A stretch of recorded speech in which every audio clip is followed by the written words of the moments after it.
রাজধানীর মোহাম্মদপুরের শাহজাহান রোডে মা মেয়ের হত্যার ঘটনায় গৃহকর্মী আয়েশাকে গ্রেপ্তার করেছে পুলিশ। ঝালকাঠি থেকে তাকে গ্রেপ্তার করে মোহাম্মদপুর থানা পুলিশ। সোমবার রাজধানীর মোহাম্মদপুরের শাহজাহান রোডে নিজের বাসায় খুন হন মা লায়লা আফরোজ ও মেয়ে নাফিজা বিনতে আজিজ। সিসিটিভি ফুটেজে দেখা যায় গৃহকর্মী আয়েশা ওই দিন বোরকা পরে ঢুকে স্কুল ড্রেস ও মাস্ক পরে বেরিয়ে যান। এ ঘটনায় গৃহকর্মীকে আসামি করে মামলা করা হয়। মামলায় উল্লেখ করা হয়, সোমবার সকাল 7:51 থেকে 9:35 মধ্যে যে কোনো সময় এই হত্যা ঘটে। হত্যার 4 দিন আগে কাজ নেন ওই গৃহকর্মী। নিজেকে আয়েশা নামে পরিচয় দেন। নিহত লায়লা আফরোজ ছিলেন গৃহিণী আর মেয়ে নাফিজা বিনতে আজিজ মোহাম্মদপুরের প্রিপারেটরি স্কুলের 9ম শ্রেণীর শিক্ষার্থী।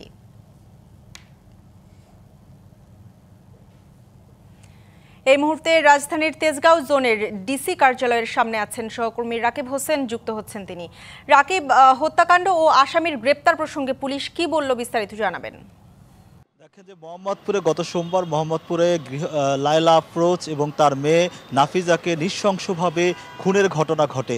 এই ঘটনায় কিন্তু ওই দিন রাতেই মোহাম্মদপুর থানায় একটি মামলা হয়। সে মামলার সূত্র ধরে কিন্তু আইন শৃঙ্খলা রক্ষাকারী বাহিনী এবং মোহাম্মদপুর থানা যৌথভাবে কাজ শুরু করে। একটা বিষয় একটু জানাতে চাই যে আজকে কিন্তু হচ্ছে যেই গৃহকর্মী আয়েশা, তাকে হচ্ছে ঝালকাঠির নলছিটি থেকে গ্রেফতার করেছে মোহাম্মদপুর থানা পুলিশ। নতুন এবং ফিরে আসা গ্রাহকদের জন্য নগদে চলছে ক্যাশব্যাক সহ প্রতিদিন হাজারো উপহার জেতার সুযোগ। হবে আশা আর ফেরা, সারপ্রাইজ সেরা।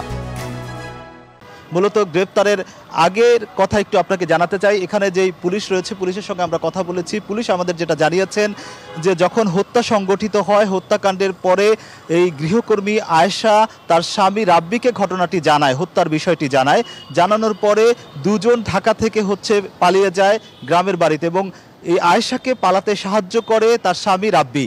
এরপরে রাব্বি সাভারে একটি বাড়িতে গিয়ে আত্মগোপনে থাকে এবং তার স্ত্রী আয়েশা বরিশালের নলছিটিতে তার দাদা শ্বশুর বাড়িতে গিয়ে আত্মগোপনে থাকেন।